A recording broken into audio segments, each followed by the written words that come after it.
Good evening, everyone. Your first forecast is brought to you by Stored at Home rent-to-own portable buildings in Gina.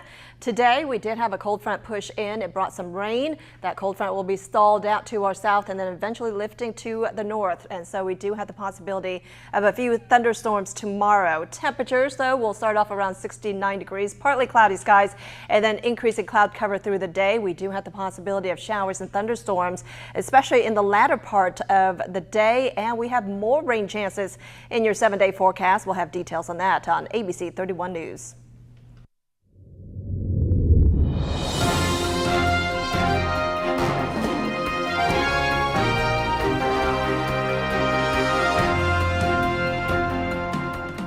Welcome to ABC 31 News tonight.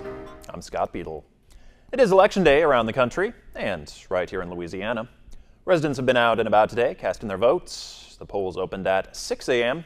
with many local schools closed for the day so they can be used as voting places.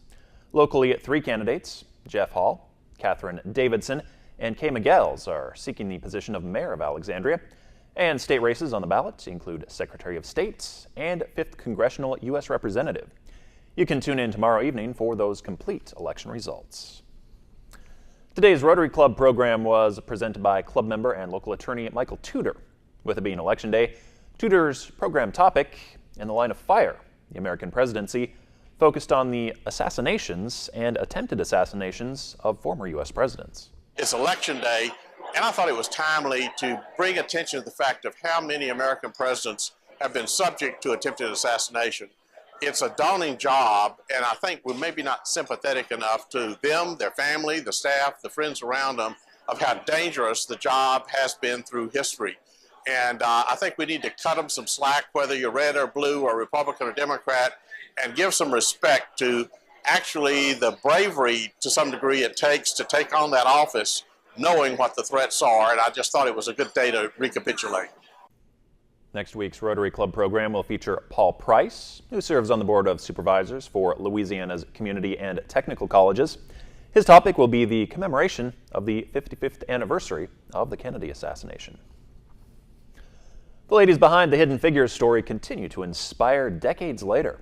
The author, whose book introduced them to a new generation, visited students at NSU. ABC 31's Shar Thomas has that story. Like, the actresses that they picked are like legendary. I love them, and the story that they told was beautiful and amazing.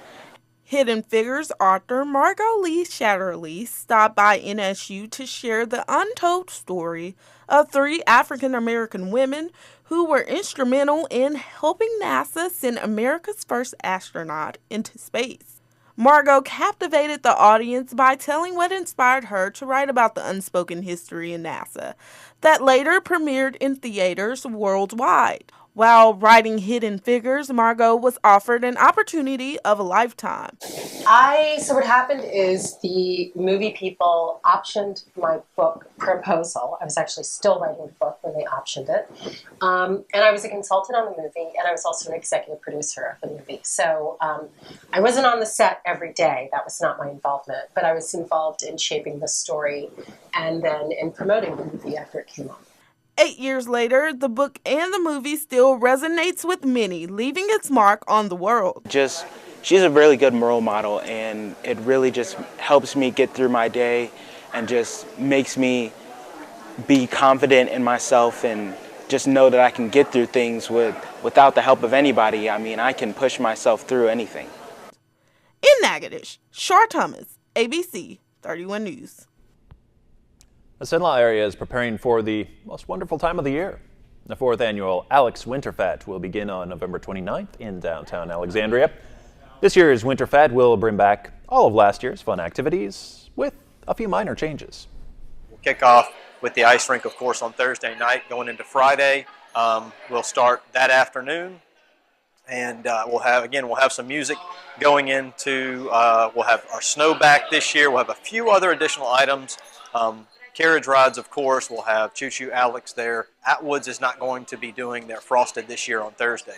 So they're going to be set up on Friday and Saturday throughout the event. But on Thursday night, we're going to take really downtown and transform it into a dinner on the bricks and cinema on the bricks. So we're going to show a movie on 3rd Street.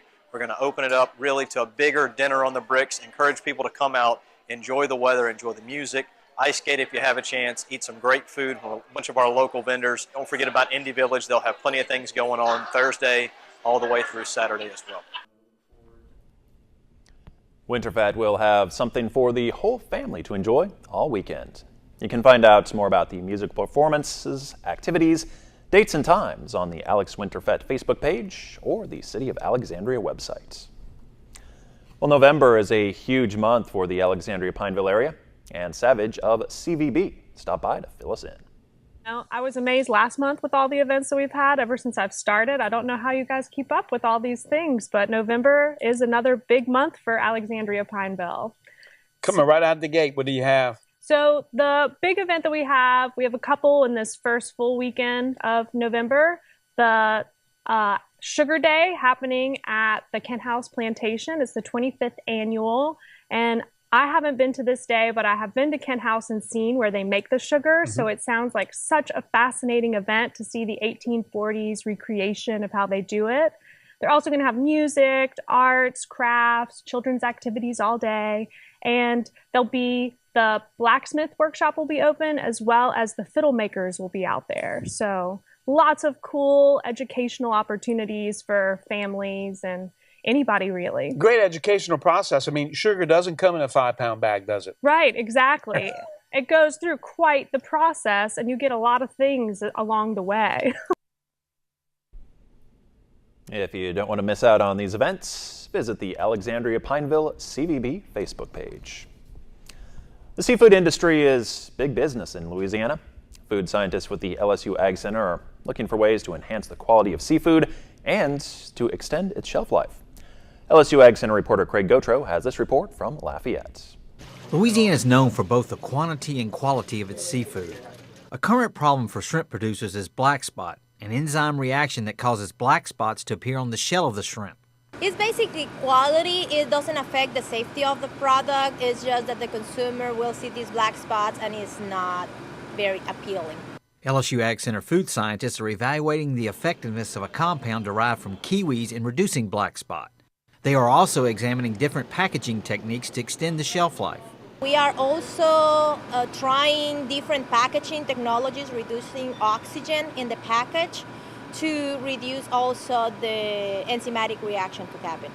Frank Randall has been in the seafood industry for 47 years. Since working with food scientists, he has seen major advances that benefit his business. Everybody wanted something in a round cup. That shelf life is peaks out or is maybe in 10 days. Vacuum sealing and the Tri-Gas project looks like it's gonna right out the chute. It's double the shelf life. This preservation technology will allow processors to freeze their product and hold it longer. The processors could then sell it at a later date when prices may have increased. With the LSU Ag Center, this is Craig Gautreaux reporting. According to the latest Louisiana Ag Summary, marine fisheries contributed about $700 million to Louisiana's economy, with the shrimp industry making up a significant amount. An elderly owl ends a decades-long career as an education ambassador. The International Owl Center in Houston, Minnesota, held a retirement party for Alice, complete with owl-themed food and prizes. Alice educated people around the country on great horned owls by appearing in books and even testifying in a way at the state capitol on why her species should be a protected bird. I didn't know it at the time. The Raptor Center had tried to change it years before and it failed.